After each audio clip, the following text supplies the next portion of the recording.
আসসালামু আলাইকুম বন্ধুরা, দর্জিবাই 19 চ্যানেল একটি নতুন পর্বে আপনাদের সবাইকে জানাই স্বাগতম। আজ আমি আপনাদেরকে কামিজ কাটিং করার বেসিক নিয়মটি শেখাবো।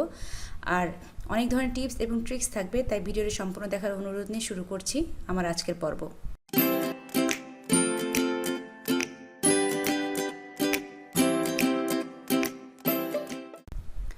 এখানে আমি একটি প্রিন্টেড 3 পিসের কাপড় নিয়েছি। আর আমি এই 3 পিসের কাপড়টিতে যে অংশ ছিল, সামনের অংশ, পেছনের অংশ এবং হাতের অংশ, সব প্রত্যেকটি অংশই আমি এখানে আলাদা করে নিয়েছি। আলাদা করে নিয়ে খুব ভালো করে আমি প্রেস করে নিয়েছি। যে কোনো ধরনের কাপড় কাটিং করার প্রথম শর্তই হচ্ছে কাপড়টিকে খুব ভালো করে প্রেস করে নিতে হবে। এতে কাপড়ের যে পোশাকটি আমরা তৈরি করব তার মাপটি ঠিক থাকবে। আমি এখানে খুব ভালো করে প্রত্যেকটি অংশ প্রেস করে নিয়ে আমি এখন এটাকে সুন্দর করে সমান করে বিছিয়ে নেব। আমি সামন এবং পেছনের পার্ট একসাথে কাটিং করব, তাই আমি সামন এবং পেছনের পার্ট সুন্দর করে বিছিয়ে নিচ্ছি। প্রথমে আমি পেছনের পার্টটিকে বিছিয়ে নিচ্ছি এবং ঠিক তার উপরেই সামনের পার্টের কাপড়টিকে রেখে সুন্দর করে সমান করে বিছিয়ে নেব। আমার দুটো অংশই সমান করে বিছিয়ে নেওয়া হয়ে গেছে। আমি এখন এর প্রথমে জামার লম্বাটিকে বের করে নেব। আমি জামার নিচের অংশ থেকে, নিচের যে বর্ডারটি রয়েছে সেখান থেকে ফিতাটিকে ধরে আমি লম্বার মাপটি বের করে নিচ্ছি। আমি নিচ থেকে মাপটি নিয়ে সোজা উপরের দিকে উঠে আসছি, অর্থাৎ কাঁধের অংশে উঠে আসছি। এবং আমার জামার লম্বা হচ্ছে 42 ইঞ্চি। আমি হাফ ইঞ্চি এক্সট্রা সহ 42.5 ইঞ্চিতে দাগ দিয়ে দিয়েছি। এবার এই যে 42.5 ইঞ্চিতে আমি একটি সুন্দর করে লম্বা করে দাগ দিয়ে নিলাম। এটা আমার বর্ডার লাইন। আর এখান থেকে এখন আমি কামিজের অন্যান্য লম্বার মাপগুলো নিব। আমি প্রথমেই আর্ম হোলের লম্বার মাপটি নিচ্ছি।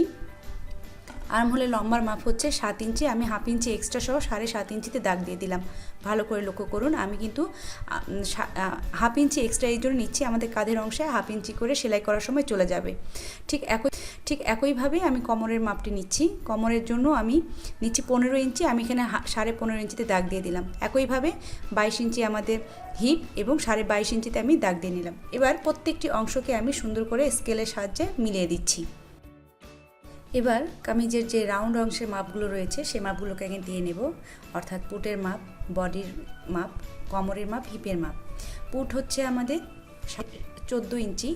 14.5 ইঞ্চিকে অর্ধেক করলে 7.25 ইঞ্চি হয়।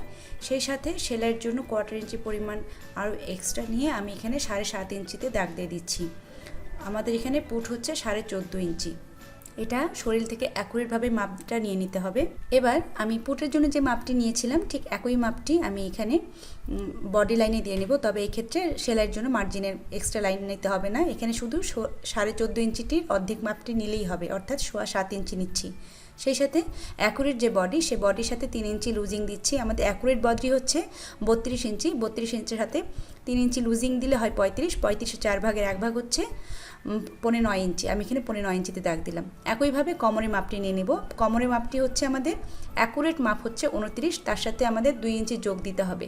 2 ইঞ্চি লুজিং দিলে আসে হচ্ছে আমাদের 31। 31-এর 4 ভাগের 1 ভাগ হচ্ছে 8.5 ইঞ্চি। আমি এখানে 8.5 ইঞ্চিতে দাগ দিয়ে দিলাম। সেই সাথে হিপের ক্ষেত্রেও একইভাবে নিতে হবে, তবে এই ক্ষেত্রে লুজিং দিতে হবে 3 ইঞ্চি। অর্থাৎ আমাদের সাধারণ সূত্র হচ্ছে বডিতে 3 ইঞ্চি, কোমরে 2 ইঞ্চি এবং হিপেও 3 ইঞ্চি। আমাদের হিপ হচ্ছে সাথে 3 যোগ করলে আসছে 40। আমি 40-এর 4 ভাগের 1 ভাগ 10 ইঞ্চিতে দাগ দিয়ে দিয়েছি। এখন পয়েন্ট করে নেওয়া জায়গাগুলোকে আমি মিলিয়ে নিচ্ছি একটা শেপ স্কেলের মাধ্যমে।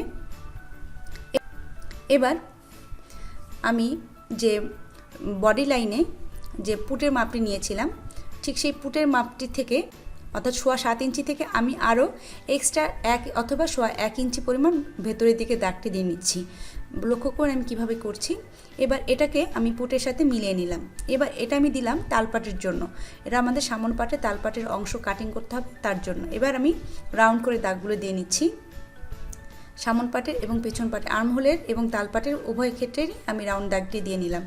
পুটের গলার পুট হচ্ছে 3.5 ইঞ্চি পরিমাণ। আমি 3.5 ইঞ্চির দাগ দিলাম। সেই সাথে হাফ ইঞ্চি পরিমাণ শোল্ডার ডাউন করে দিয়েছি। এবার আমি নিচের অংশের মাপগুলো দিয়ে নেব। নিচে আমাদের ঘের আসছে 25 ইঞ্চি। 25-এর অর্ধেক হচ্ছে 12.5 ইঞ্চি। আমি 12.5 ইঞ্চিতে দাগ দিয়ে নিলাম। আমাদের প্রিন্ট হচ্ছে লাস্ট আমাদের বর্ডার, এই প্রিন্টের অনুসারে আমাদের দাগটি করতে হবে। এবার আমি হিপের সাথে এই ঘেরের অংশটিকেও মিলিয়ে নিলাম। আমাদের প্রিন্ট নিচের ঘেরের প্রিন্ট অনুসারে আমাদের লম্বাটা আসছে, তাই আমি এখানে সেলাইয়ের জন্য মার্জিনে দাগ দিয়ে নিচ্ছি। সেই সাথে 1/2 ইঞ্চি কোণার দিকে উঠিয়ে কাটছি, তাহলে কামিজটি যখন গায়ে দেওয়া হবে তখন দুই সাইড থেকে কোণা বের হবে না। এবার সম্পূর্ণ কামিজটি আমার ড্রয়িং করা হয়ে গেছে এবং ড্রয়িং অনুযায়ী আমি সম্পূর্ণ কামিজটিকে কাটিং করে নেব। সাইডের কাপড়টি কাটিং করার সময় অবশ্যই আপনারা আপনাদের সেলাইয়ের সুবিধা অনুসারে যতটুকু কাপড় রাখা প্রয়োজন ঠিক ততটুকু মার্জিনে কাপড় রেখে কাপড়টিকে কাটিং করে নেবেন। আমি আমার প্রয়োজন অনুসারে কাপড় রেখে কাটিং করে নিচ্ছি। এবার আমি গলার অংশটিকে কাটিং করব, আর এর জন্য প্রথমে আমি শুধুমাত্র পেছনের গলাটাকে কাটিং করছি। আমি সামনের গলাটি সেলাই করার সময় কাটিং করে নেব। এবার আমি গলার পুট যে 3.5 ইঞ্চি দিয়েছিলাম ঠিক সেই 3.5 ইঞ্চি থেকে আমি ফিতাটিকে অ্যাঙ্গেল করে নিচের দিকে ধরবো, অর্থাৎ যতটুকু লম্বা আমি পেছনে গলা নিব ঠিক ততটুকু লম্বা আমি বের করে নেব। আমি 4 ইঞ্চি পরিমাণ গলার লম্বা দেব। আমি 4 ইঞ্চিতে একটি বক্স এঁকে নিচ্ছি। ভালো করে লক্ষ্য করুন আমি কিভাবে করছি, ঠিক সেভাবে আপনাদেরকে ফলো করতে হবে এই স্টেপগুলো। এবার এখানে একটি রাউন্ড করে গলার ডিজাইন ড্রয়িং করে নিলাম এবং এই দাগ অনুসারে আমি এটাকে কাটিং করে নিলাম। আমি সামনের গলাটি সেলাই করার সময় কাটিং করব, যেহেতু আমি বক্রম সেটিং করব তাই এখন আমি এটাকে কাটিং করব না। আর গলাতে কীভাবে বক্রম সেটিং করতে হয় তা আমি আমার অন্যান্য ভিডিওগুলোতে দেখিয়ে দিয়েছি, আমি লিঙ্ক ডেসক্রিপশন বক্সে দিয়ে দিব, চাইলে দেখে নিতে পারেন। এবার আমি তালপাটের অংশটিকে কাটিং করে নিচ্ছি। যেহেতু এটা সামন পাট, আর সামন পাটে সবসময় তালপাট একটু কাটিং করতে হয়, তা না হলে জামার সামন অংশটি ফিনিশিং ভালো আসে না। আমি জামার সামন পাটে তালপাটের অংশটাকে কাটিং করছি, আর গলার অংশটি আমি সেলাই করার সময় কাটিং করে নেব, সামনের গলার অংশটি। এবার আমি হাতার অংশটিকে কাটিং করব, আর হাতার অংশটি আমি দুটো পার্ট একসাথে কাটিং করছি। তবে কাটিং করার সময় অবশ্যই খেয়াল রাখতে হবে প্রিন্ট অনুযায়ী যেন সমানভাবে বসিয়ে কাপড়টি কাটিং করা হচ্ছে সেটি যেন বিশেষভাবে খেয়াল রাখা হয়। আমি সমানভাবে দুটো কাপড়কে একসাথে বিছিয়ে নিয়েছি। এবার সেলাইয়ের বর্ডার অর্থাৎ প্রিন্টের বর্ডার অনুসারে আমি ফিতাটিকে ধরে আমি হাতার লম্বাটিকে বের করে নিলাম। আমি বর্ডার অনুসারে দাগটাও দিয়ে নিলাম। এখান থেকে আমি হাতার লম্বাটি বের করে নিচ্ছি। বের করে নিয়ে আমার হাতা হবে 17 ইঞ্চি। আমি এখানে 17 ইঞ্চি পরিমাণ লম্বা মাপটি নিয়ে নিলাম এবং এই 17 ইঞ্চি যেখান থেকে নিলাম ঠিক সেখান থেকে আমি হাতার বগলের চওড়াটি বের করে নিচ্ছি। বগলের চওড়াটি বের করে নিয়ে আমি বগলের লম্বার মাপটিও নিয়ে নেব। আমাদের বডি হচ্ছে 35, আর 35কে 5 ভাগ করলে আসে আমাদের 7 ইঞ্চি। আমি 7 ইঞ্চিতে দাগ দিয়ে নিলাম। আর আমাদের মুহুরি হচ্ছে 5.5 ইঞ্চি, আমি 5.5 ইঞ্চিতে দাগ দিয়ে নিচ্ছি। এবার বগলের লম্বা এবং মুহুরির যে অংশটি রয়েছে এই বগলের লম্বা এবং মুহুরির সাথে এই দুটো অংশকে আমি মিলিয়ে নেব। তার আগে আমি এই সাইডে একটু অ্যাঙ্গেল করে দাগ দিয়ে নিচ্ছি। হাতার কাটিং কিভাবে করতে হয় তা আমি আগেই দেখিয়েছি, তাই এখানে আমি অতটা বিশদভাবে আপনাদেরকে ডিটেলসভাবে বললাম না। এখানে আপনারা যদি মুহুরিটাকে একটু কমিয়ে নিতে চান তাহলে সেই ক্ষেত্রে আপনারা একটু কমিয়ে নিতে পারেন। আমি যেমনভাবে আমি এখানে একটু কমিয়ে নিলাম। এবার এই ড্রয়িং অনুসারে আমি হাতাটাকে কাটিং করে নিচ্ছি। এখন আমি দুটো হাতের একটি একটি করে কাপড়ের অংশ নিচ্ছি, অর্থাৎ আমি ওপরের পাটের ওপরের কাপড়টি সরিয়ে নিলাম এবং নিচের পাটের ওপরের কাপড়টিকে ধরলাম। লক্ষ্য করুন আমি কোন কোন অংশটিকে হাতের মধ্যে রাখছি এবং কোন কোন অংশটিকে বাদ দিচ্ছি। যে অংশগুলোকে আমি হাতের মধ্যে রাখলাম সেই অংশগুলোকে আমি তালপাট কাটিং করে নেব। ঠিক যতটুকু কাপড় কাটিং করব যতটুকু আমরা কামিজে তালপাট কাটিং করেছিলাম। এখানে আমি দুটো অংশকে কাটিং করছি, আমি কিন্তু 4টি পাটকে কাটিং করছি না, দুটো পাটকে কাটিং করছি। এতে করে আমার দুটো হাতার তালপাট একসাথে কাটিং করা হয়ে গেল।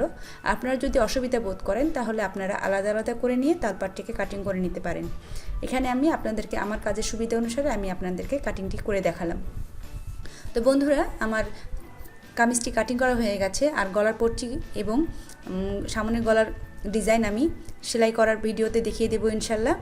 আশা করি আমার আজকের ভিডিওটি আপনাদের কাজে লাগবে। যদি ভালো লাগে এবং কোনো প্রশ্ন থাকে তাহলে অবশ্যই আমাকে কমেন্ট বক্সে জানাবেন। আপনাদের করা প্রত্যেকটি কমেন্ট আমাকে পরবর্তীতে নতুন নতুন কাজ করার উৎসাহ জাগায়। আশা করি আপনারা আপনাদের মতামত জানিয়ে আমাকে অবশ্যই কমেন্ট করবেন। ভিডিওটি ভালো লাগলে লাইক করতে ভুলবেন না, সেই সাথে সেলাই কাজে আগ্রহী বন্ধু বান্ধবদের মাঝে শেয়ার করে দেবেন। আজ তাহলে এই পর্যন্ত বন্ধুরা, দেখা হবে পরবর্তী ভিডিওতে। সে পর্যন্ত ভালো থাকবেন। আল্লাহ হাফেজ।